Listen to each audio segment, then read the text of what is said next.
ہمدرد نونہال اکتوبر 2020۔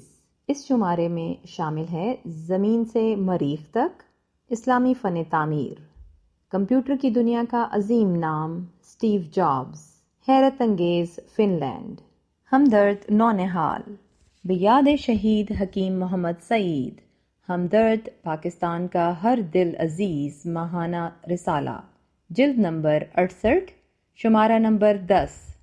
السلام علیکم نونہالو، اس بار آپ کا ہمدرد نونہال اردو کے ساتھ ساتھ انگریزی میں بھی شائع ہو رہا ہے۔ انگریزی دنیا کی ایک بڑی زبان ہے۔ ہمارے قومی رہنما سر سید احمد خان نے بھی انگریزی پر زور دیا تھا۔ آج بھی اس کی اہمیت برقرار ہے۔ تازہ شمارہ انتہائی رنگا رنگ اور نمایاں خوبیوں سے آراستہ ہے۔ کئی نئے دلچسپ سلسلے شروع کیے گئے ہیں اور روایتی سلسلوں میں جدت پیدا کی گئی ہے۔ آپ کے ہمدرد نونہال کو بہتر اور مفید بنانے کے لیے ہم نے بچوں کے لیے بہترین تحریریں لکھنے والے قلم کاروں سے رابطہ کیا۔ ان میں کہانی کار، مضمون نگار، شاعر سب بھی شامل ہیں۔ ہمدرد نونہال کا بنیادی مقصد تفریح کے ساتھ ساتھ معلومات بہم پہنچانا ہے۔ اس کے علاوہ ذہنی تربیت بھی ضروری ہے۔ مستقبل کے معماروں کو حب الوطنی کے ساتھ انسانیت کی بھی راہ دکھانی ہے۔ آپ بڑے ہو کر ڈاکٹر بنیں تو انسان دوست ہوں، سائنسدان بنیں تو دنیا آپ پر فخر کرے، سیاستدان بنیں تو لوگ آپ کی دل سے عزت کریں، استاد ہوں تو والدین کی طرح شفیق ہوں۔ غرض اپنے مزاج کے مطابق جس شعبے کا انتخاب کریں اس میں نام پیدا کریں۔ ہماری کل توانائی آپ ہی ہیں۔ آپ اپنا پسندیدہ رسالہ اپنے والدین، اسکول کے اساتذہ اور خاندان کے بڑوں کو بھی فخریہ دکھا سکتے ہیں۔ ہمیں یقین ہے کہ ان کو بھی یہ رسالہ بے حد پسند آئے گا۔ نونہال کے قائد شہید حکیم محمد سعید کا یہ بھی کہنا تھا کہ نونہالوں کو بڑا کر دو، پاکستان خود بڑا ہو جائے گا۔ امید ہے زیر نظر شمارہ آپ کو پسند آئے گا۔ کوئی تجویز آپ دینا چاہیں تو ہم آپ کی رائے پر ضرور غور کریں گے، کیونکہ ہمدرد نونہال آپ کا اپنا ہی رسالہ ہے۔ آئندہ ماہ کے لیے اجازت دیجیے۔ اللہ نگہبان۔ سلیم فرخی۔ آج کی بات، نونہالوں کے دوست اور ہمدرد شہید حکیم محمد سعید کی یاد رہنے والی باتیں۔ دنیا کا کوئی کام، کوئی پیشہ، کمانے کا کوئی طریقہ برا نہیں۔ رزق حاصل کرنے کے لیے کسی کام سے بھی شرمانا نہیں چاہیے، صرف برے اور ناجائز کاموں سے شرمانا چاہیے۔ کسی کو دھوکہ دے کر پیسے لینا، کوئی خراب چیز بیچنا، چوری کرنا، لڑ جھگڑ کر زبردستی کوئی چیز ہتھیا لینا، یہ ایسی باتیں ہیں جن سے آدمی کو شرم آنی چاہیے۔ لیکن رزق حلال کے لیے آدمی کوئی چھوٹے سے چھوٹا کام بھی کرے تو اس میں شرم کی کوئی بات نہیں، بلکہ میں تو یہ کہوں گا کہ فخر کی بات ہے۔ دنیا کی تاریخ پڑھو، جتنے بھی بڑے بڑے لوگ ہوئے ہیں انہوں نے بچپن ہی سے محنت کی۔ جو لوگ غریب گھرانوں میں پیدا ہوئے انہوں نے زندہ رہنے اور اعلیٰ تعلیم کا خرچ نکالنے کے لیے معمولی کام کیے اور رات دن محنت کر کے علم اور کمال حاصل کیا۔ سب سے بڑی بات تو یہ ہے کہ سب سے بڑے انسان اور ہمارے آقا حضرت محمد مصطفیٰ صلی اللہ علیہ وآلہ وسلم نے رزق حلال کے لیے ہر کام کرنے کی ہدایت فرمائی۔ خود آپ صلی اللہ علیہ وآلہ وسلم نے اپنی ابتدائی زندگی میں تجارت کی، بکریاں تک چرائیں، اور آپ صلی اللہ علیہ وآلہ وسلم بعد میں اس کا ذکر بڑے فخر سے فرمایا کرتے تھے۔ یاد رکھو، آدمی چھوٹے سے ہی بڑا ہوتا ہے۔ پہلے چھوٹی جماعت میں داخل ہوتا ہے، پھر بڑی جماعتوں میں آتا ہے، پھر اور آگے بڑھتا ہے اور اعلیٰ تعلیم حاصل کرتا ہے اور عزت اور دولت حاصل کرتا ہے۔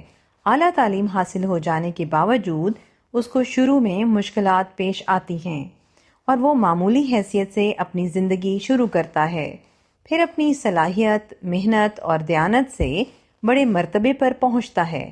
محنت ہی انسان کو بلندی پر پہنچاتی ہے۔ ہمدرد نونہال دسمبر 1992 سے لیا گیا۔ سرور کہانی، زمین سے مریخ تک۔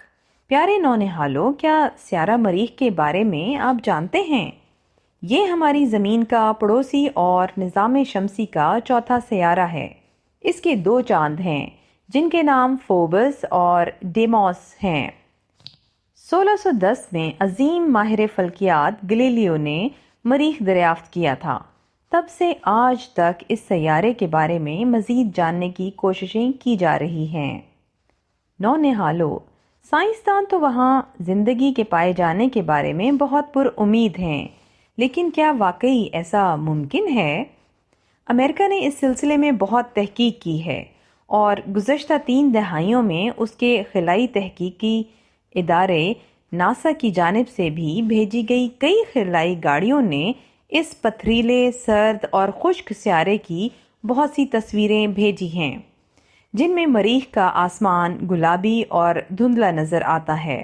تحقیق سے انسان نے یہ بھی معلوم کر لیا ہے کہ اس سیارے پر دریاؤں کی گزرگاہوں کے واضح نشانات ہیں، ایسے نشانات اور آثار بھی جو صرف بہتا ہوا یا بہت زیادہ پانی ہی بنا سکتا ہے۔ اس کے علاوہ ڈیلٹا اور خشک شدہ جھیلوں کے آثار بھی نظر آئے ہیں۔ سائنسدانوں کے مطابق مریخ کی سرزمین 3.5 ارب سال پہلے بہت زیادہ سیلابوں کی زد میں آئی تھی۔ مزید جاننے کے لیے کہ مریخ پر کس قسم کی زندگی موجود ہے، ناسا کے سائنسدانوں نے اس یخ بستہ سیارے پر ایک خلائی مشن بھیجنے کا منصوبہ بنایا ہے۔ اس مشین میں ایک روبوٹک خلائی مشین جسے روور کہتے ہیں مریخ کی سطح پر اترے گی۔ فی الحال اس گاڑی میں کوئی انسان نہیں ہوگا، تاہم ناسا 2030 کے قریب انسانوں کو بھی مریخ پہ بھیجنے کا ارادہ رکھتا ہے۔ صفحہ نمبر 9، خلائی مشن کیا ہے؟ مشن کا نام مارس 2020، خلائی گاڑی روور کا نام پرسیورنس۔ مشن کے مقاصد: پرسیورنس مریخ پر جا کر قدیم زندگی کے نشانات و آثار تلاش کرے گا۔ اس کے علاوہ وہاں کی مٹی اور پتھروں کے نمونے جمع کر کے کرۂ ارض پر واپس لائے گا۔ یہ انسانی تاریخ کا سب سے مشکل مشن سمجھا جا رہا ہے۔ یہ کسی دوسرے سیارے سے وہاں کے مٹی اور پتھروں کے نمونے کو کرۂ ارض پر لا کر ان پر تحقیق کرنے والا پہلا مشن بھی ہوگا۔ لانچ کی تاریخ 30 جولائی 2020۔ لانچنگ کا مقام Cape Canaveral air force station, Florida. مریخ پر اترنے کا مقام جیزس یورو کریٹر، مریخ۔ مشن کا دورانیہ: زمین کے 2 سال اور مریخ کا 1 سال۔ زمین سے مریخ کا فاصلہ 300 کروڑ میل۔ 6 پہیے رکھنے والی یہ خلائی گاڑی روور فروری 2021 میں مریخ پر اترے گی۔ یہ تقریباً 10 فیٹ لمبی ہے، یعنی ایک عام گاڑی کے برابر ہے۔ اس کی چوڑائی 9 فیٹ، اونچائی 7 فیٹ اور وزن 20,620 پاؤنڈ ہے۔ خلائی گاڑی روور کے آلات: جسم یعنی باڈی، یہ ایک ایسا ڈھانچہ ہے جو خلائی گاڑی روور کے اہم آلات کو محفوظ رکھتا ہے۔ دماغ، ایسا کمپیوٹر جو تمام معلومات کو پروسیس کرتا ہے۔ درجہ حرارت کو کنٹرول کرنے والے آلات، اندرونی ہیٹرز، انسولیشن کی تہ اور بہت کچھ۔ سر اور گردن، گاڑی سے تھوڑا سا اوپر نکلا ہوا حصہ تاکہ کیمروں کو انسانی آنکھ جیسا دکھائی دے۔ آنکھیں اور کان، ایسے آلات اور کیمرے جو روور کو ارد گرد کے ماحول کے بارے میں اطلاع دیتے ہیں۔ ہاتھ اور بازو، گاڑی کی پہنچ بڑھانے کا ذریعہ تاکہ نمونے اکٹھے کیے جا سکیں۔ پہیے اور ٹانگیں نقل و حرکت کے لیے مہیا کیے گئے ہیں۔ برقی توانائی، بیڑیاں۔ مواصلات، سننے اور بولنے کے لیے لگائے گئے اینٹینے۔ روور کے مقاصد: مریخ پر موجود معدنیات کی تصاویر لینا، مریخ کی سطح پر موجود تابکاری کا پتہ کرنا، مریخ کا موسم معلوم کرنا، زمین پر واپس لانے کے لیے مریخ کے پتھر اور مٹی کے نمونے اکٹھے کرنا، زمین کے آثار کا پتہ لگانا، خاص طور پر مخصوص پتھروں کے درمیان جو اپنے اندر کئی راز رکھتے ہیں۔ آپ کو بتاتے چلیں کہ اس روور کی زمین پر کامیاب واپسی کے بعد سائنسدانوں نے بہت کچھ پلان کر رکھا ہے، جس میں خود انسانوں کو مریخ پر بھیجنا بھی شامل ہے، مگر اس وقت کچھ بھی کہنا قبل از وقت ہوگا، حالانکہ امیدیں بہت زیادہ ہیں۔ مریخ کرۂ ارض سے کتنا ملتا جلتا ہے؟ مریخ کا حجم زمین سے 10 گنا چھوٹا ہے۔ اس کی کمیت یعنی ماس زمین کے برابر ہے۔ مریخ پر کشش ثقل زمین کی تقریباً 38% ہے۔ مریخ کا ایک دن زمین کے 24.6 گھنٹوں کے مساوی ہے، یعنی ایک سال 659.6 دنوں کے برابر ہے۔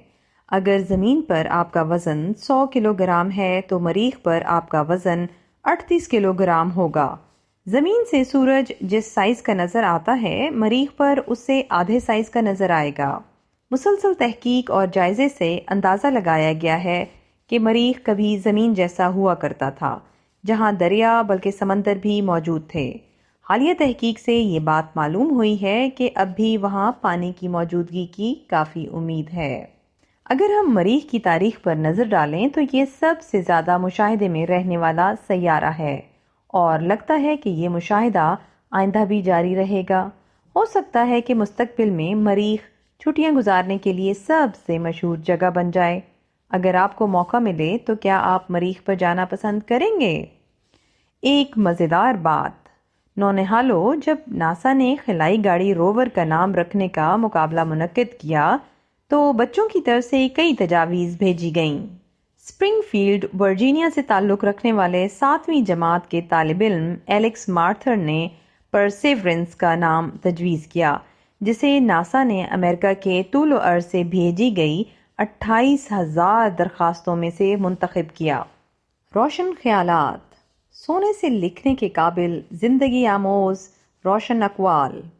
حضور اکرم صلی اللہ علیہ وآلہ وسلم، بسم اللہ پڑھ کر کھانا شروع کرنے سے تمہارے کھانے میں برکت ہوگی۔ مہک اکرام، لیاقت آباد، کراچی۔ حضرت عبدالقادر جیلانی، تمام خوبیوں کا مجموعہ اچھی بات سیکھنا اور اس پر عمل کرنا اور دوسروں کو سکھانا ہے۔ محمد عمر چغتائی، کروڑ پکا۔ سید علی حجویری، ایثار یہ ہے کہ دوسرے کی ضرورت نگاہ میں رکھے اور اپنا حصہ بھی ضرورت مند کو دے دے اور دوسروں کے آرام کے لیے خود تکلیف اٹھائے۔ غلام نبی لغاری، ٹنڈو الیار۔ شہید حکیم محمد سعید، جو قومیں اپنی قومی زبان سے غافل ہوتی ہیں اور جو ملک غیروں کی زبان اختیار کرتے ہیں وہ یقیناً اپنی انفرادی شناخت اور شان کھو بیٹھتے ہیں۔ عبدالرافع، لیاقت آباد، کراچی۔ اشفاق احمد، صبر کا گھونٹ دوسروں کو پلانا آسان ہے، خود پیتے ہوئے پتہ چلتا ہے کہ ایک ایک قطرہ پینا کتنا بھاری پڑتا ہے۔ اپیہ، شکیل احمد منصوری، سانگھڑ۔ جگر مراد آبادی، میں خود برا ہوں لیکن برے انسانوں سے میرا دل کبھی نہیں ملا۔ ہادیہ عارف، ایبیسینیا لائن، کراچی۔ برنارڈ شاہ، خیالات کی جنگ میں کتابیں ہتھیار ہیں۔ عبداللہ عارف، لائنز ایریا، کراچی۔ سکندر اعظم، اس آدمی کے لیے کچھ بھی ناممکن نہیں جو اپنی منزل کے حصول کے لیے جد و جہد کرنا جانتا ہو۔ رمشا معین الدین، کراچی۔ روشن خیالات، قوت سماعت اور گویائی سے محروم افراد کی زبان۔ امبرین افتخار، اشاراتی زبان کیا ہے؟ اشاراتی زبان میں بولی جانے والی زبانوں یعنی اسپوکن لینگویجز کے تمام اجزاء شامل ہیں، اور اسی لیے ماہرین لسانیات اشاراتی زبان کو بھی دیگر بولی جانے والی زبانوں کی طرح قدرتی زبانوں یعنی نیچرل لینگویجز میں شمار کرتے ہیں۔ اشاراتی زبان ایک ایسی زبان ہے جس میں بات کو پہنچانے کے لیے بازوؤں اور جسم کے حرکات، چہرے کے تاثرات اور ہاتھ سے بنائی گئی مختلف اشکال کا سہارا لیا جاتا ہے۔ کیا آپ جانتے ہیں کہ سماعت سے محروم افراد کی کتنی زبانیں دنیا بھر میں موجود ہیں؟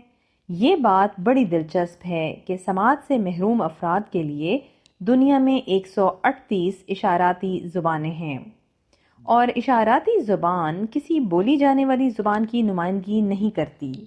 چونکہ اشاراتی زبانیں سماعت سے محروم افراد کے درمیان پروان چڑھتی ہیں، لہٰذا ان کا ارد گرد کی بولی جانے والی زبانوں سے کوئی تعلق نہیں ہوتا۔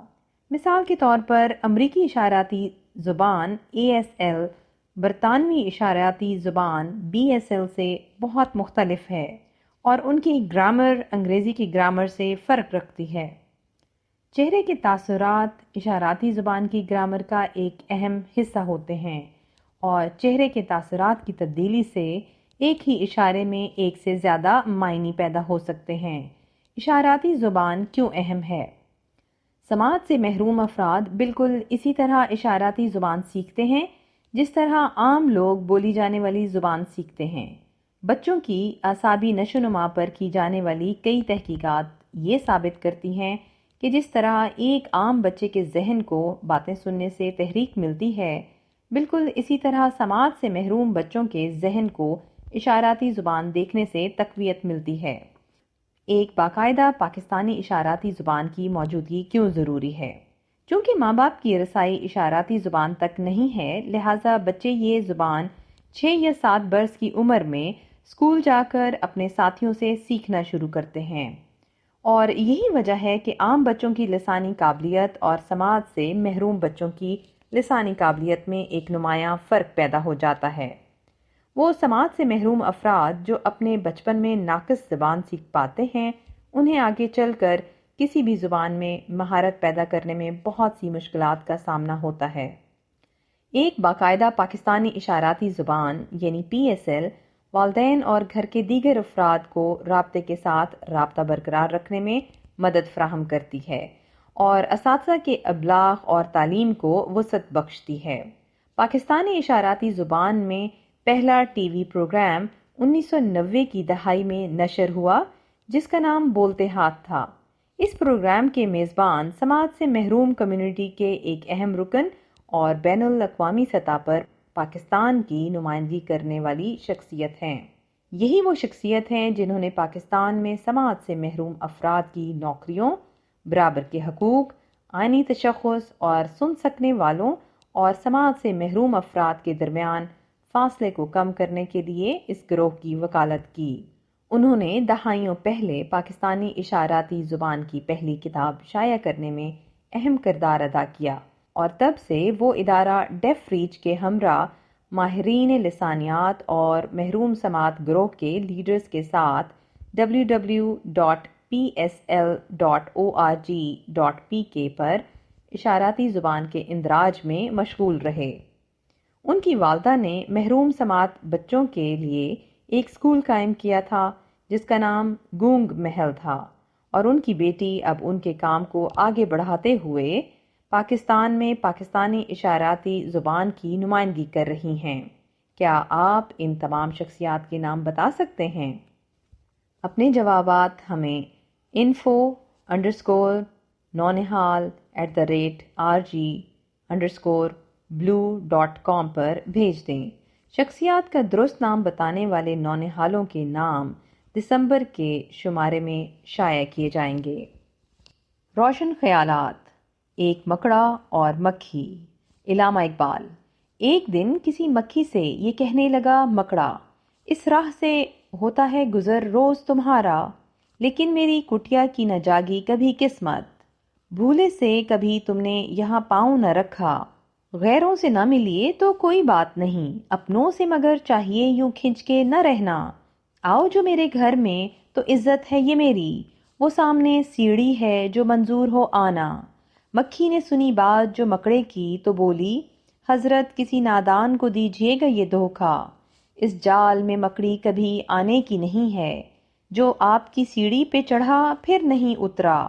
مکڑے نے کہا، واہ واہ فریبی مجھے سمجھے، تم سا کوئی نادان زمانے میں نہ ہوگا، منظور تمہاری مجھے خاطر تھی وگرنہ کچھ فائدہ اپنا تو میرا اس میں نہیں تھا، اڑتی ہوئی آئی ہو خدا جانے کہاں سے، ٹھہرو جو میرے گھر میں تو ہے اس میں برا کیا، اس گھر میں کئی تم کو دکھانے کی ہیں چیزیں، باہر سے نظر آتا ہے چھوٹی سی یہ کٹیا، لٹکے ہوئے دروازوں پہ باریک ہے پردے، دیواروں کو آئینوں سے ہے میں نے سجایا، مہمانوں کے آرام کو حاضر ہے بچھونے، ہر شخص کو ساما یہ میسر نہیں ہوتا۔ مکھی نے کہا، خیر یہ سب ٹھیک ہے لیکن میں آپ کے گھر آؤں یہ امید نہ رکھنا، ان نرم بچھونوں سے خدا مجھ کو بچائے، سو جائے کوئی ان پہ تو پھر اٹھ نہیں سکتا، مکڑے نے کہا دل میں سنی بات جو اس کی، پھنساؤں اسے کس طرح یہ کمبخت ہے دانا۔ 100 کام خوشامد سے نکلتے ہیں جہاں میں، دیکھو جسے دنیا میں خوشامد کہے بندہ۔ یہ سوچ کے مکھی سے کہا اس نے بڑی بی، اللہ نے بخشا ہے بڑا آپ کو رتبہ، ہوتی ہے اسے آپ کی صورت سے محبت، ہو جس نے کبھی ایک نظر آپ کو دیکھا۔ آنکھیں ہیں کہ ہیرے کی چمکتی ہوئی کنیاں، سر آپ کا اللہ نے کلگی سے سجایا۔ یہ حسن، یہ پوشاک، یہ خوبی، یہ صفائی، پھر اس پہ قیامت ہے یہ اڑتے ہوئے گانا۔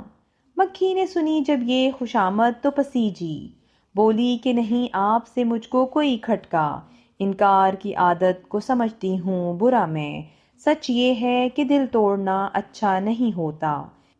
یہ بات کہی اور اڑی اپنی جگہ سے، پاس آئی تو مکڑے نے اچھل کر اسے پکڑا۔ بھوکا تھا کئی روز سے اب ہاتھ جو آئی، آرام سے گھر بیٹھ کے مکھی کو اڑایا۔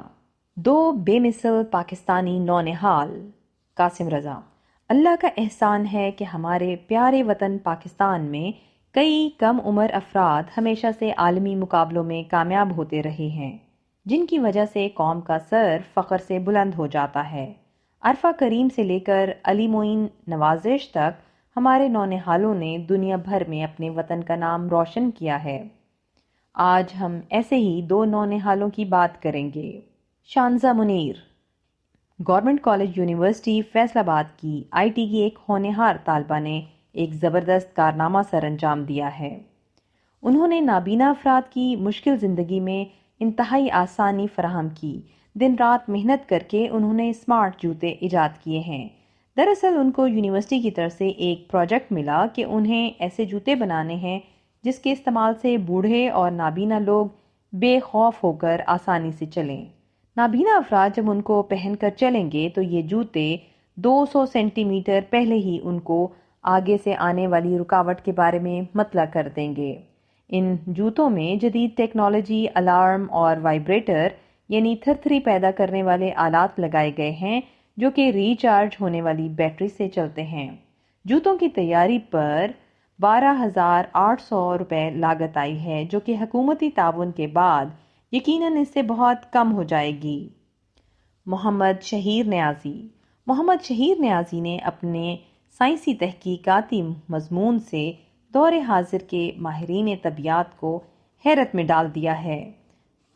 لاہور میں رہنے والے شہیر کی عمر محض 17 برس ہے، مگر ایک سائنسی تحقیقاتی مضمون لکھ کر انہوں نے دور حاضر کے ماہرین طبیعیات کو نہ صرف حیران کیا بلکہ تحقیق کے لیے ایک نیا زاویہ بھی فراہم کیا ہے۔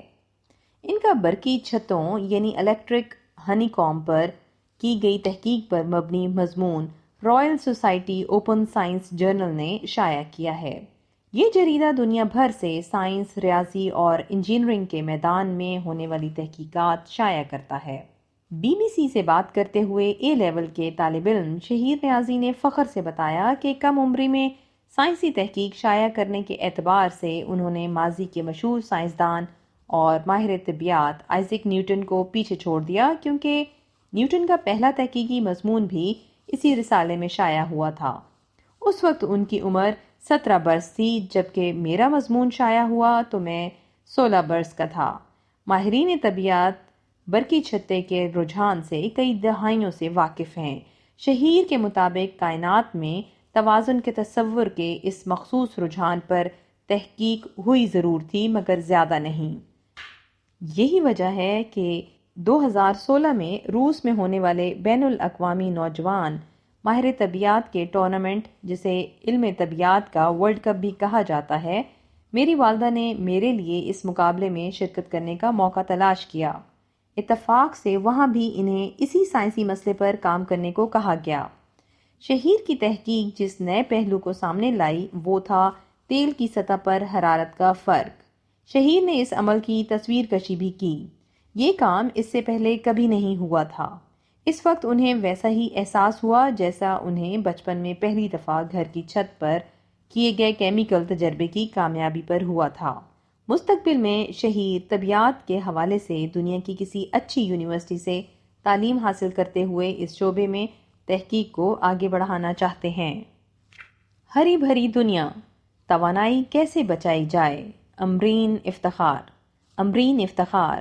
پیارے نونہالان وطن، توانائی یعنی انرجی دراصل ہماری زندگی میں ایک اہم کردار ادا کرتی ہے۔ اس کے استعمال نے ہماری زندگی کو بہت آسان بنا دیا ہے۔ قدرتی عناصر اور اس سے حاصل ہونے والی توانائی ہمارے لیے سود مند ثابت ہوتی ہے۔ تو سب سے پہلے ہم قدرت کے اس ذریعے یعنی سورج کا ذکر کرنا ضروری سمجھتے ہیں، جس کی شعاؤں کی مدد سے بجلی بنائی جاتی ہے۔ سورج سے توانائی بنانے والے سسٹمز میں سولر پینل کو بہت اہمیت حاصل ہے۔ نہ صرف ہم بلکہ مستقبل میں آنے والی نسلیں بھی اس سے فائدہ اٹھائیں گی۔ اس توانائی کو استعمال کرنے کے ساتھ ساتھ بجلی کا استعمال کرتے وقت احتیاط کریں تاکہ بجلی ضائع نہ ہو۔ بڑھتی ہوئی آبادی کی وجہ سے بجلی کے استعمال میں بھی اضافہ ہوا ہے۔ ہر گھر تک بجلی کا پہنچانا ناممکن ہو جاتا ہے۔ جن علاقوں میں بجلی نہیں ہوتی، بچے پڑھائی سے محروم رہ جاتے ہیں اور ان کا مستقبل برباد ہو جاتا ہے۔ لہٰذا عوام کو اس بحران سے بچانے کے لیے لازمی بجلی بچانا ہوگی۔ کیا توانائی بچا کر ہم ماحول کی مدد کر رہے ہیں؟ جی بالکل۔ جب ہم کم توانائی خرچ کرتے ہیں تو مضر صحت بخارات کم پیدا ہوتے ہیں اور پودوں کو کم سے کم نقصان پہنچتا ہے۔ ہمیں اپنے دریاؤں اور چشموں کی حفاظت کرنی ہے۔ اگر یہ خشک ہو جائیں تو پانی کا بحران شدید پیدا ہو جائے گا۔ توانائی بچا کر ہم اپنے آنے والے کل کو نہ صرف محفوظ بنائیں گے بلکہ اس سے ہمارا آج بھی خوشگوار اور صحت بخش بنے گا۔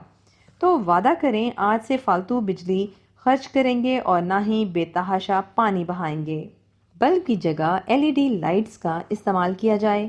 AC کا ٹمپریچر مناسب رکھا جائے کیونکہ اس کے کم ٹمپریچر سے نہ صرف انسانی صحت کو نقصان پہنچتا ہے بلکہ بجلی کے بل میں بھی کافی اضافہ ہوتا ہے۔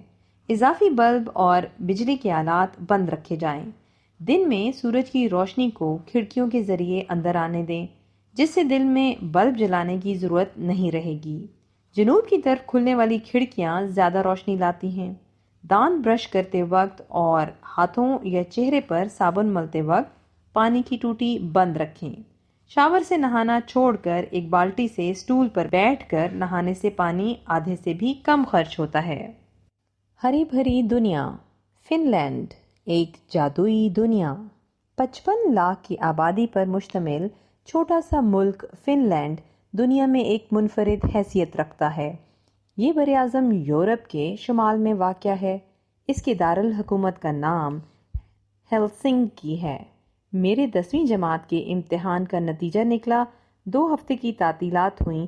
جب والد صاحب سے معلوم ہوا کہ ہم یہ چھٹیاں فن لینڈ میں گزاریں گے تو میری خوشی کی انتہا نہ رہی۔ ہم اتوار کی صبح ہیلسنکی وانٹا ایئرپورٹ اترے۔ موسم خاصا سرد تھا۔ فن لینڈ میں سورج اپنا چہرہ شاذ و نادر ہی دکھاتا ہے۔ والد صاحب کے دوست عرفان صاحب ہمارے استقبال کے لیے ایئرپورٹ پر موجود تھے۔ وہ ہمارے میزبان بھی تھے اور گائیڈ بھی۔ وہ پچھلے 8 سالوں سے فن لینڈ میں مقیم تھے۔ ایئرپورٹ سے ہوٹل کی طرف سفر میں انہوں نے ہمیں بتایا کہ فن لینڈ اگرچہ ایک چھوٹا سا ملک ہے مگر اپنے اعلیٰ تعلیمی معیار کی وجہ سے دنیا میں اول نمبر پر ہے۔ یہاں سب سے زیادہ کتابیں پڑھی جاتی ہیں۔ یہاں کے طریقہ تعلیم کو دیکھ کر دیگر ممالک اپنی تعلیمی پالیسیوں کی سمت متعین کرتے ہیں۔ ہم اپنے ہوٹل سکینڈک گرینڈ مرینا پہنچے۔ استقبالیے پر ضروری معلومات کے اندراج کے بعد کچھ دیر آرام کرنے کی نیت سے ہم سب اپنے کمروں میں چلے گئے۔ شام کی چائے پر عرفان صاحب اور ان کی اہلیہ سے دوبارہ ملاقات ہوئی، جنہوں نے ہمیں بتایا کہ فن لینڈ کو مسلسل تیسرے سال دنیا کا سب سے خوش رہنے والا ملک قرار دیا گیا ہے۔ اقوام متحدہ کی سالانہ ورلڈ ہیپینس رپورٹ 2018، 2019 اور 2020 میں فن لینڈ سر فہرست رہا۔ ورلڈ ہیپینس رپورٹ کے ذریعے جانچا جاتا ہے کہ کون سی چیز لوگوں کو خوش رکھتی ہے اور شہریوں کی فلاح کے لیے کن چیزوں کو فروغ دیا جا سکتا ہے۔ اب رات کا وقت ہو چلا تھا، اس لیے ہم سفر کی تھکن مٹانے اپنے اپنے کمروں میں جا سوئے۔ ہیلسنکی کی گلیوں اور بازاروں میں گھومتے ہوئے عرفان صاحب نے ہمیں بتایا کہ فن لینڈ صاف ترین ہوا والے ممالک کی صف میں اول درجہ رکھتا ہے۔ سرسبز گھنے درختوں نے اسے حصار میں لیا ہوا ہے۔ کسی بھی یورپی ممالک کے مقابلے میں یہاں سب سے زیادہ جنگلات پائے جاتے ہیں۔ یہاں دنیا کا 11واں بڑا سرسبز علاقہ ہے۔ ملک کی فضا میں کثافت کو کم سے کم کرنے میں حکومتی سطح پر ایک اہم اقدام 2025 کا منصوبہ بھی ہے، جس میں ٹرانسپورٹ کا معیاری نظام تشکیل دے کر موٹر گاڑیوں سے پاک کروانا شامل ہے، جس کے لیے 24,000 کلومیٹر لمبی سڑک سائیکل کے لیے بنائی گئی ہے۔ کاربن کی کثافت کو کم کر کے ماحول کو صاف رکھنا حکومت کی اولین ترجیحات ہیں۔ پانی، ہوا اور سورج کی روشنی سے بجلی بنانے کے لیے مختلف اقدامات کیے گئے ہیں۔ زراعت کے فاضل مادے سے بایو گیس بنتی ہے۔ ہیلسنکی کے پاس ہی سومالینیا نامی قلعہ واقع ہے۔ سومالینا سے مراد فن لینڈ کا قلعہ ہے، جو 18ویں صدی میں روسی اور اطالوی حملہ آوروں سے بچنے کے لیے بنایا گیا تھا۔ شام ہوئی، پھر رات چھانے لگی۔ ہمیں بتایا گیا کہ فن لینڈ ناکارہ اشیاء کو کارآمد بنانے میں بھی ممتاز ہے۔ ہوٹل کی واپسی پر میں اپنے ذہن میں ان تمام اشیاء کے حوالے بنانے لگا جو ناکارہ سے کارآمد کی صورت میں ڈھالی گئی تھیں۔ عرفان صاحب نے ہم سے وعدہ کیا کہ اگلی بار جب ہم فن لینڈ آئیں گے تو وہ قرب و جوار کے علاقوں میں بھی لے جائیں گے۔ یوں ہم سہانی یادیں سمیٹے اپنے پیارے وطن آ گئے۔ فن لینڈ دنیا کا سب سے سرسبز ملک ہے۔ فن لینڈ میں ہر سال شجرکاری پر کانفرنس کی جاتی ہے، جس میں 70 ممالک کے طلباء حصہ لیتے ہیں۔ فن لینڈ میں ہر سال 150 ملین پودے لگائے جاتے ہیں۔ ملک میں کئی کمپنیاں فعال ہیں جو صرف جنگل کے معاملات دیکھتی ہیں۔ پودے لگانے میں اس ملک کے ماہرین سب سے تیز ہیں۔ وہ 1800 پودے فی شخص روزانہ لگانے کی صلاحیت رکھتے ہیں۔ فن لینڈ کے چند قابل دید مقامات: اولنگا نیشنل پارک، تیزی سے بہتے آبشاروں اور دریا میں کشتی رانی، قدرتی جنگل، پہاڑ، پومالا وائلڈ کروز، طے شدہ ٹورز، سائنسدانوں کے ساتھ نباتات کی واقفیت، جنگلی جانوروں کا قریب سے مشاہدہ، جنگل میں پائے جانے والے پھل اور سبزیوں کے پکوان، کلپسجاروی کی سیر، برف میں چلنے والی بائکوں کی پرلطف سواری، برف سے ڈھکے راستوں کو طے کرنا، برفانی ریچھ کو قریب سے دیکھنے کا موقع، سی لیپ لینڈ، رینڈیئرز کے غول کو قریب سے دیکھنا، برف گاڑی میں برف سے ڈھکے جنگلات کی سیر۔ ہری بھری دنیا، انسانوں سے پیار کرنے والا جانور پانڈا، محمد فرحان اشرف۔ پیارے بچوں، آپ نے دستاویزی فلموں میں لڑکتا، پتے کھاتا اور آہستہ آہستہ چلتا ہوا دور سے بڑے ریچھ جیسا نظر آنے والا جانور پانڈا ضرور دیکھا ہوگا۔ پانڈا گول مٹول سا جانور ہے جو اپنے موٹے اور لمبے جسم کے باعث مائٹی پانڈا بھی کہلاتا ہے۔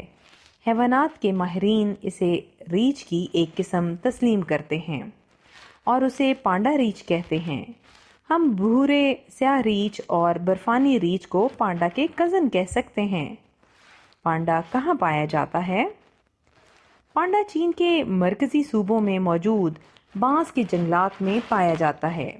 یہ وہاں بانس کے درختوں کے جھنڈ میں گیلی مٹی کھود کر گڑھا بناتا ہے اور اس میں چھپا رہتا ہے۔ ریچھ کی طرح پانڈا اپنی پچھلی ٹانگوں پر کھڑا ہو سکتا ہے اور پانی میں بھی تیر سکتا ہے، لیکن یہ پانی سے دور رہتا ہے اور چڑھائی پر آسانی سے چڑھ جاتا ہے۔ پانڈا کو دن کے وقت کم نظر آتا ہے، مگر رات کے وقت اس کی نظر خاصی تیز ہو جاتی ہے۔ اس کی سونگھنے کی حس بہت تیز ہے، جس سے یہ خوراک اور اپنے ساتھیوں کو تلاش کرتا ہے۔ افزائش نسل: پانڈا کی مادہ بہار کے موسم میں 1 یا 2 بچے دیتی ہے۔ پیدائش کے وقت یہ بچے ایک بڑے چوہے جتنے ہوتے ہیں۔ ماں بچوں کو تقریباً 1 سال تک دودھ پلاتی ہے اور 1.5 سال تک اپنے پاس رکھتی ہے۔ پانڈا کی اقسام: فنڈنگ پانڈا۔ پانڈا کی 2 اقسام فنڈنگ پانڈا اور سرخ پانڈا چین میں پائی جاتی ہیں۔ آپ کو یہ جان کر حیرت ہوگی کہ دنیا بھر میں پائے جانے والے تمام پانڈا چین کی ملکیت ہیں۔ چین سے باہر تمام پانڈا چین نے لیز پر حاصل کر رکھے ہیں۔ پوری دنیا میں ان کی کل تعداد 300 کے لگ بھگ ہے۔ پانڈا کی ساخت: ایک نوجوان پانڈے کا قد 6 فیٹ اور وزن 1000 کلو گرام تک ہوتا ہے۔ اس کی کھال 4 انچ موٹی اور ملائم ہوتی ہے۔ یہ کھال اسے شدید سردی سے محفوظ رکھتی ہے۔ اس کی کھال پر پانی اور نمی کا اثر بالکل نہیں ہوتا۔ 99% پانڈا بانس کے پتے، کونپلیں اور سبز تنے کھاتے ہیں۔ پانڈا کبھی کبھار چھوٹے جانور، چوہے وغیرہ بھی کھا لیتا ہے۔ اس کے اگلے پنجوں میں 6 انگلیاں اور ایک چھوٹا سا انگوٹھا ہوتا ہے، جس کی مدد سے یہ انسانوں کی طرح بانس کے درختوں کی شاخیں پکڑتا اور چھیلتا ہے۔ سرخ پانڈا۔ سرخ پانڈا کو چھوٹا پانڈا اور سرخ بلی نما ریچھ بھی کہا جاتا ہے۔ یہ جنوبی مغربی چین اور مشرقی ہمالیہ کے پہاڑوں میں پایا جاتا ہے۔ یہ قد میں پالتو بلی سے تھوڑا سا بڑا ہوتا ہے۔ یہ بانس کے علاوہ کیڑے، انڈے اور پرندے بھی کھا لیتا ہے۔ ان کی تعداد بہت کم ہے اور عمر زیادہ سے زیادہ 22 سال تک ہوتی ہے۔ سرخ پانڈا بہت غصیلا ہوتا ہے اور تنگ کرنے پر فوراً حملہ کر دیتا ہے۔ پانڈا دن میں 14 گھنٹے سویا رہتا ہے اور باقی وقت کھانے پینے اور سستی سے ایک جگہ بیٹھ کر گزار دیتا ہے۔ ایک دن میں پانڈا تقریباً 15 کلو گرام تک خوراک کھا جاتا ہے۔ پانڈا کو چڑیا گھر میں رکھنا خاصا مہنگا ہے، کیونکہ اس کے کھانے کے تازہ بانس کے درخت مہیا کرنا بہت مہنگا پڑتا ہے۔ پانڈا کو 19ویں صدی تک صرف چین میں جانا جاتا تھا۔ 1859 میں ایک عیسائی مبلغ کو ایک مقامی چینی نے پانڈا کی کھال تحفے کے طور پر دی۔ اس طرح پہلی بار یورپ کو اس جانور کا علم ہوا۔ 1916 میں ایک جرمن ماہر حیوانات ہیوگو ویگولڈ نے پانڈا کا باقاعدہ ذکر کیا اور اس جانور پر تحقیق کی۔ پانڈا بھی ان جانوروں میں شامل ہے جو ختم ہونے کے خطرے سے دوچار ہیں۔ چین میں اس جانور کی آبادی کے لیے کئی تحقیقاتی مرکز قائم کیے گئے ہیں اور چینی حکومت نے اس کے شکار پر پابندی لگا دی ہے۔ 2008 کے اولمپکس چین کے شہر بیجنگ میں منعقد ہوئے۔ ان میں نمایاں نشان پانڈا تھا۔ کیا آپ جانتے ہیں چین میں پانڈا کو مارنے کی سزا 20 سال عمر قید ہے۔ پہاڑی ڈھلوان سے اترتے ہوئے پانڈا پھسلتا ہوا محسوس ہوتا ہے۔ پانڈا نیپالی زبان کے لفظ پونیا سے نکلا ہے، جس کے معنی کھانے والا جانور ہے۔ انسانوں کی طرح پانڈا کے دانت ٹوٹ کر نئے نکل آتے ہیں۔ پانڈا ساری زندگی جنگل میں 8 کلومیٹر کے علاقے تک محدود رہتا ہے۔ پانڈا تنہائی پسند جانور ہے اور اکیلا رہنا پسند کرتا ہے۔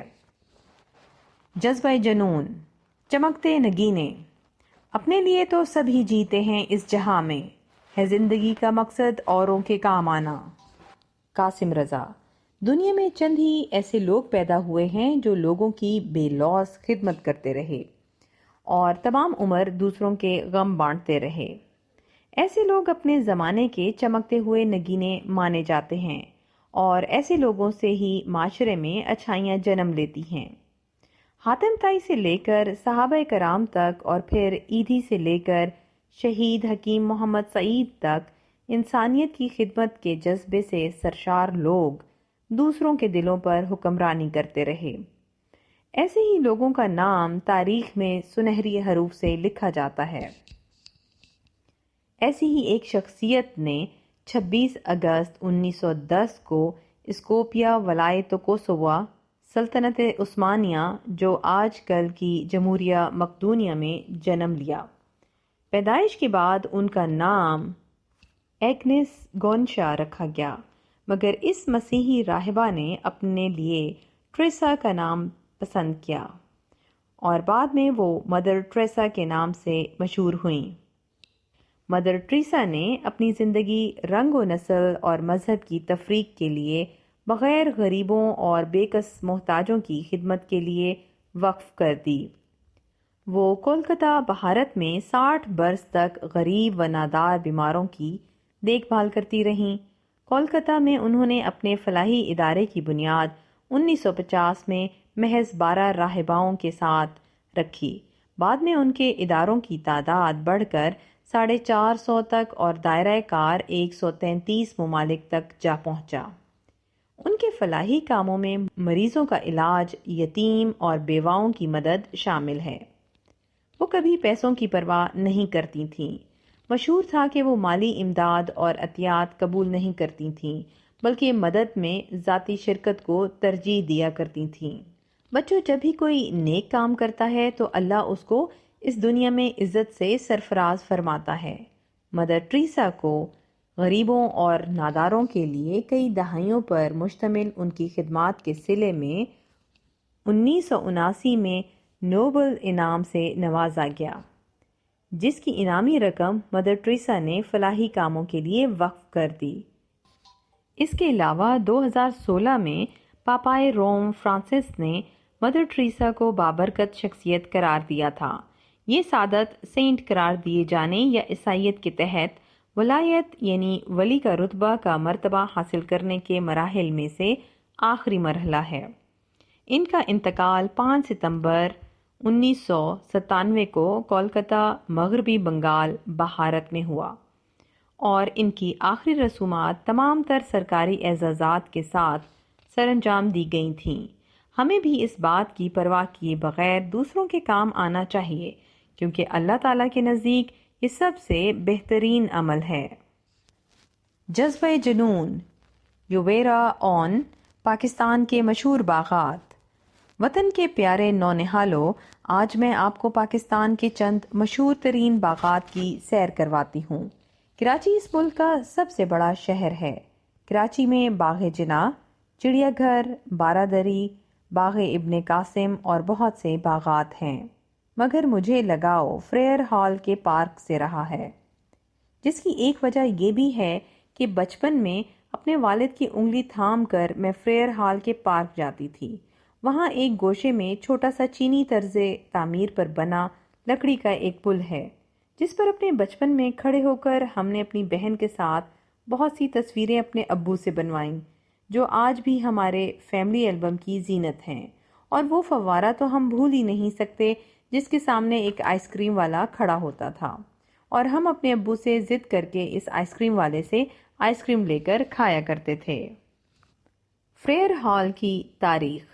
فریئر ہال کی تاریخ، جہاں آج صادقین گیلری کے علاوہ ایک قدیم ترین لائبریری بھی موجود ہے، اسی جگہ 1887 میں انگریزوں نے ایک خوبصورت باغ بنوایا تھا، جہاں مختلف ممالک سے پھولوں اور پھلوں کے پودے منگوا کر لگوائے گئے تھے، اور یہاں ایک فوارے کے ساتھ ملکہ وکٹوریہ کا مجسمہ نصب کروایا گیا تھا۔ اس جگہ کا انتظام بھی کراچی میونسپلٹی سنبھالتی تھی، اور اسی نے اسے ایک خوبصورت باغ کی صورت دی۔ یہاں تفریح کے لیے دور دراز سے لوگ آیا کرتے تھے۔ آج بھی اس باغ میں لوگوں کو تمام تفریحی سہولیات اور خوبصورت ماحول میسر ہے۔ شالیمار باغ کی تاریخ۔ شالیمار یا شالامار باغ مغل شہنشاہ شاہ جہان نے لاہور میں 1641 یا 42 میں تعمیر کروایا تھا۔ باغ کے گرد اینٹوں کی ایک اونچی دیوار ہے۔ باغ ایک مستطیل شکل میں ہے۔ یہ باغ شمال سے جنوب کی طرف 658 میٹر اور مشرق سے مغرب کی طرف 258 میٹر تک پھیلا ہوا ہے۔ باغ 3 حصوں میں بٹا ہوا ہے اور تینوں کی بلندی ایک دوسرے سے علیحدہ ہے۔ ایک حصہ دوسرے سے 4.5 میٹر تک بلند ہے۔ تینوں حصے باغ فرابخش، باغ فیض بخش اور باغ حیات بخش ہیں۔ باغ کو ایک نہر سیراب کرتی ہے۔ باغ میں 410 فوارے ہیں، 5 آبشاریں ہیں۔ باغ میں آرام کے لیے عمارتیں اور مختلف اقسام کے درخت ہیں۔ باغ کی اہمیت کا اندازہ اس بات سے لگایا جا سکتا ہے کہ 1981 میں یونیسکو نے اسے عالمی ثقافتی ورثے میں شامل کیا تھا۔ لنجوڑ واٹر پارک، کوئٹہ۔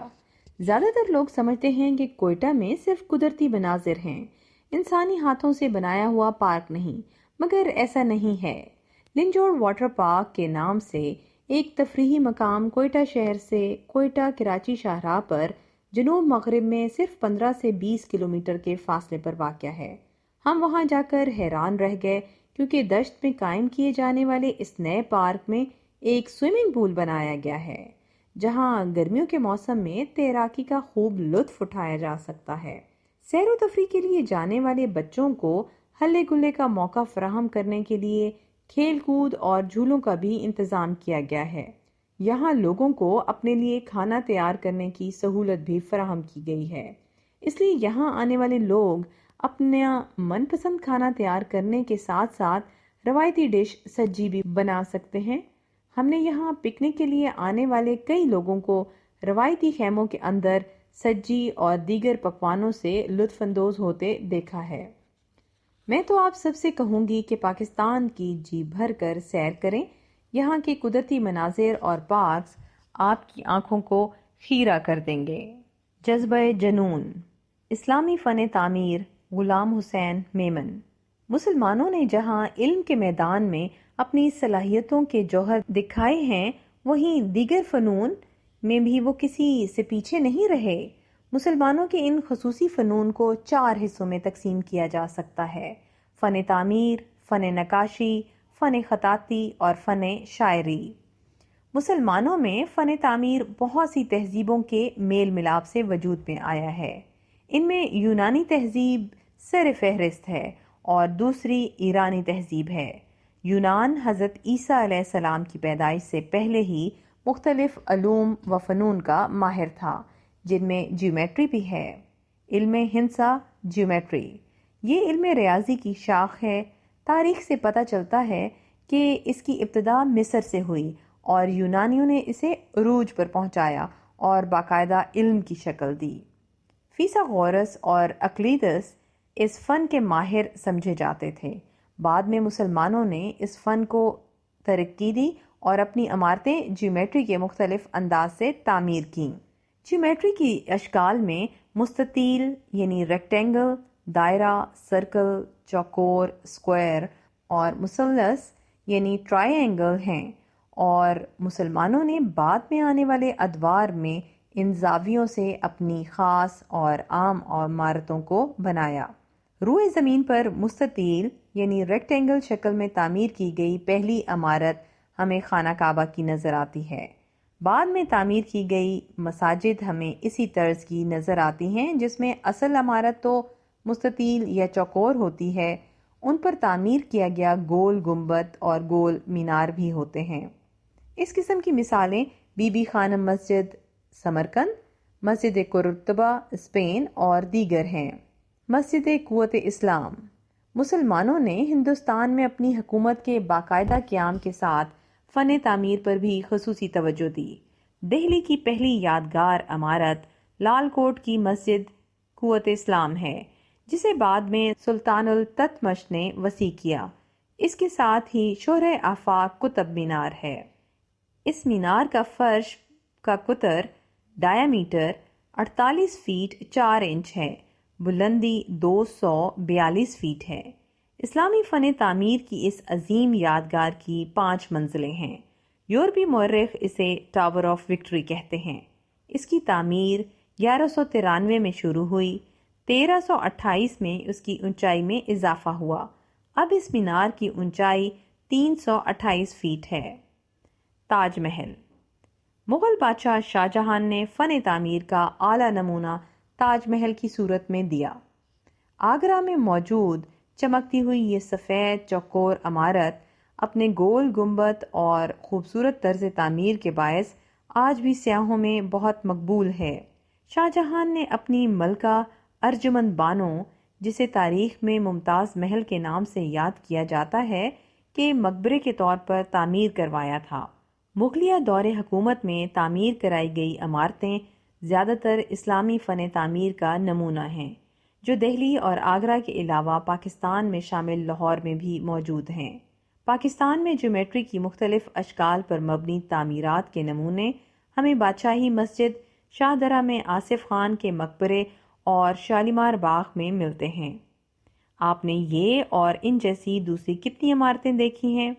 اگر دیکھی ہیں تو اس کی تفصیل ہمارے فیس بک پیج پر پوسٹ کریں www.facebook.com/ہمدرد نونہال پاک۔ جاگو جگاؤ، حرکت میں برکت۔ شہید حکیم محمد سعید۔ حرکت میں برکت۔ مجھے معلوم نہیں کہ یہ مقولہ کس کا ہے، مگر میں نے یہ بات اپنے بچپن میں اپنی والدہ سے سنی ہے۔ وہ اپنی عمر کے 72 سال تک یہ مقولہ دہراتی رہیں، اور میں اب تک اس مقولے پر عمل کر رہا ہوں اور اس کی معنویت کی داد دیتا ہوں۔ میں نہیں سمجھ سکتا کہ ایک انسان کے لیے جو اپنے مقصد ولادت کو پورا کرنے کا عزم رکھتا ہو، اور جو دنیا میں ایک مفید انسان بننا چاہتا ہو، اور جو صحت مند اور کارآمد زندگی گزارنے کا ارادہ رکھتا ہو، اس سے بہتر کوئی مقولہ ہو سکتا ہے؟ اتنا پڑھنے کے بعد اور اتنا سمجھنے کے بعد آپ انتہائی سکون کے ساتھ غور کیجئے، کیا حرکت کے بغیر آپ کوئی کام بھی کر سکتے ہیں؟ انسانی جسم ایک ایسی حیاتیاتی مشین ہے کہ جس میں تبدیلی اور تعمیر کا سلسلہ زندگی کی ابتدا سے زندگی ختم ہونے تک جاری رہتا ہے۔ مختصراً یہ کہ جسم خلیات یعنی سیلز کا ایک مرکب ہے۔ خلیات مرتے گھلتے رہتے ہیں، پھر ان کی جگہ نئے خلیات لیتے رہتے ہیں، اور حیات و صحت کا سلسلہ اسی طرح باقی و جاری رہتا ہے۔ یہ ایک فطری عمل یعنی پروسیس ہے جسے جاری رہنا چاہیے، اور خوبی کے ساتھ یہ فطری عمل اسی صورت میں جاری رہ سکتا ہے کہ جسم میں حرکت ہو، کیونکہ حرکت ہی وہ شے ہے جو پرانے خلیوں کو ختم کرتی ہے اور نئے خلیے ان کی جگہ لیتے ہیں، اور جسم پھر تازہ ہو جاتا ہے۔ اگر حرکت نہ ہو اور انسان سستی کا پلندہ ہو کر پڑا رہے تو فطری عمل سست ہو جائے گا اور صحت و تازگی نہیں آئے گی، بڑھاپا آئے گا۔ ایک موٹر کار کو مثال بنانا چاہیے۔ اس میں انسان جیسے کل پرزے موجود ہیں۔ اس موٹر کی غذا پیٹرول یا ڈیزل ہے۔ موٹر کو یہ غذا ملتی ہے تو وہ چلتی ہے۔ یہ غذا نہ دیجیے، موٹر چلنی بند ہو جائے گی۔ موٹر کو کھڑا رکھیے، حرکت نہ دیجیے، اس کے کل پرزوں کو زنگ لگ جائے گا، تار وغیرہ گل کر رہ جائیں گے۔ ایسی موٹر سستی کا پلندہ ہوگی۔ اب سستی کے اس پلندے کے پیٹ یعنی ٹینک میں پیٹرول یا ڈیزل ڈالے جائیں گے تو اس کا انجام آپ خوب جانتے ہیں کہ کیا ہو سکتا ہے۔ ذرا غور کیجئے کہ ایک انسان سستی کا پلندہ بنا بیٹھا ہے اور کھائے چلا جا رہا ہے، تو اس کا انجام ایک دن آخر کیا ہوگا؟ بھلا یہ بھی کوئی زندگی ہے؟ زندگی تو بس یہ ہے کہ انسان متحرک ہو، ہر شعبے زندگی میں ایک روح رواں ہو، اور ہر فعل و عمل میں شعلہ جواں ہو اور مہتاباں ہو۔ اچھا انسان وہی ہے جو حرکت میں رہے اور حیات کی ساری برکت حاصل کر لے۔ برکت حرکت کرنے والے کی ملکیت ہے۔ اپنی ہر صبح کا آغاز حرکت سے کیجیے، ورزش کیجیے۔ ٹہلنا، دوڑ لگانا، تیرنا، گھڑ سواری، کھیلنا وغیرہ سب ورزش ہے۔ حیات و صحت کے لیے ورزش ضروری ہے۔ آج کی مصروف زندگی نے انسان کو اس قدر مشکل میں مبتلا کر دیا ہے کہ وہ اپنی حیات و صحت سے بھی غافل ہو گیا ہے۔ غفلت کی یہ بڑی عجیب قسم ہے، مگر یہ غفلت بڑی خطرناک ہے۔ ہمیں جاگنا چاہیے، حرکت میں آنا چاہیے۔ بے شک حیات و صحت پر آپ کا حق ہے، مگر ایک پہلو اور بھی ہے جس پر آپ کو غور کرنا چاہیے، اور وہ یہ ہے کہ آپ کی صحت آپ کے ملک کے لیے بھی ضروری ہے۔ قوم و ملت کا ہر فرد اگر تندرست و توانا اور متحرک ہے تو اس کا واضح مطلب یہی ہو سکتا ہے کہ پاکستان توانا و تندرست ہے۔ اس کے معنی یہ ہوئے کہ صحت مند رہنا ایک حق بھی ہے اور آپ کا فرض بھی ہے۔ اس طرح نصب العین صحت ملی ٹھہرا۔ میری رائے میں اس سے زیادہ اچھا نصب العین دوسرا کوئی نہیں ہو سکتا۔ حرکت میں برکت ہے مقولے کے معنی اب بالکل واضح ہو گئے ہیں، لہٰذا اپنی ہر صبح کا آغاز آپ حرکت سے کیجیے۔ اگر آپ کے پاس زیادہ وقت نہیں تو پھر آپ اپنے گھر پر ہی ورزش کیجیے۔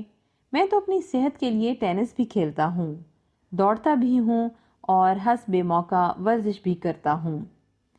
مصروف تو میں بھی بہت زیادہ ہوں، مگر اپنی صحت کے لیے ورزش ضرور کرتا ہوں اور اس کی برکت سے فیض اٹھاتا ہوں۔ آج کی باتیں حکیم محمد سعید کی۔ باتیں نہ کرو، انتخاب عظمیٰ خورشید۔ ایک بڑی بی مطب میں آئیں، میں نے ان کے حالات مرض پر خوب غور کر لیا اور ان کے لیے مناسب دوائیں تجویز کر دیں۔ پھر میں نے ایک اور خاتون کی نبض دیکھ کر ان سے سوالات کرنے شروع کر دیے۔ اس دوران وہ محترم بڑی بی اپنے شوہر کو باہر سے بلا لائیں۔ وہ ان سے بھی زیادہ بوڑھے تھے، کھوسٹ۔ ان دونوں نے آپس میں باتیں شروع کر دیں، اتنے زور سے کہ میں اپنی مریضہ کی باتیں نہیں سن سکتا تھا۔ جب برداشت نہ ہوا تو میں نے ایک جملہ باتیں نہ کرو، کرسی پر بیٹھ جاؤ، ذرا سختی سے کہہ دیا۔ بڑے صاحب خاموش ہو گئے۔ میں نے خاتون محترمہ کا نسخہ لکھوا دیا اور اب بڑے صاحب کو بلایا۔ آئیے جناب بڑے صاحب تشریف لائیے۔ نونہالو، تم نے میرے ان دونوں جملوں پر غور کیا؟ اور حقیقت یہ ہے کہ میں نے جناب بڑے صاحب سے ذرا سختی سے بات تو کر لی، مگر فوراً ہی مجھے شدت سے خیال آیا کہ میں نے ان کی عزت نہیں کی۔ میں سخت شرمندہ ہوا، اتنا شرمندہ کہ کل سے اب تک اسے بھول نہیں سکا۔ اب تک شرمندہ ہوں۔ میری بات میں شائستگی ہونی چاہیے تھی، انسان کا احترام ہونا چاہیے تھا۔ نونہالو، میں نے ان کو نہایت محبت سے اپنے پاس بلایا، پھر ان سے خوب باتیں کی، مگر میرا ضمیر مجھے ملامت کر رہا ہے کہ میری زبان سے سخت جملہ کیوں نکلا۔ میرے پیارے نونہالو، تم ابھی سے خیال رکھنا اور ہمیشہ تم ہر ایک سے محبت سے بولنا اور احترام سے بات کرنا۔ انسان اسی طرح اچھا اور بڑا ہوتا ہے۔ حکیم محمد سعید کی سچی ڈائری، جنوری 1992 سے لیا گیا۔ کتابی خزانے، کتاب اور کہانی، سندھ کی کہانی، حمیدہ کھوڑو۔ یہ کتاب بچوں کو سندھ کی تاریخ سے روشناس کراتی ہے، ایک ایسا خطہ جہاں دنیا کی قدیم ترین تہذیبوں نے جنم لیا۔ خوبصورت پینٹنگ سے سجی یہ کتاب سندھ پر خروج کرنے والوں کے بارے میں بھی بتاتی ہے۔ محلے کا نقشہ، یہ کتاب بہت دلچسپ طریقے سے بچوں کو ان کے گھر کا راستہ یاد کرنا سکھاتی ہے۔ خدمت کا انعام، معلم جاوید بخاری۔ رامین نام کی ایک درد مند، دل رکھنے والی پیاری سی بچی کی یہ کہانی خدمت کا انعام بچوں میں جذبہ ہمدردی اجاگر کرتی ہے۔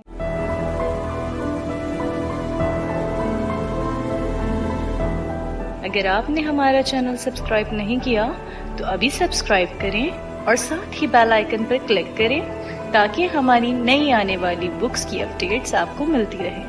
لائک کریں، شیئر کریں اور کمنٹس کر کے اپنی رائے کا اظہار کریں، اور یہ بھی بتائیں کہ آپ کو ہماری بکس کیسی لگتی ہیں۔ مزید معلومات اور ڈسکشن کے لیے ڈسکرپشن میں دیے گئے لنک پر کلک کر کے ہمارا واٹس ایپ گروپ جوائن کریں۔ شکریہ۔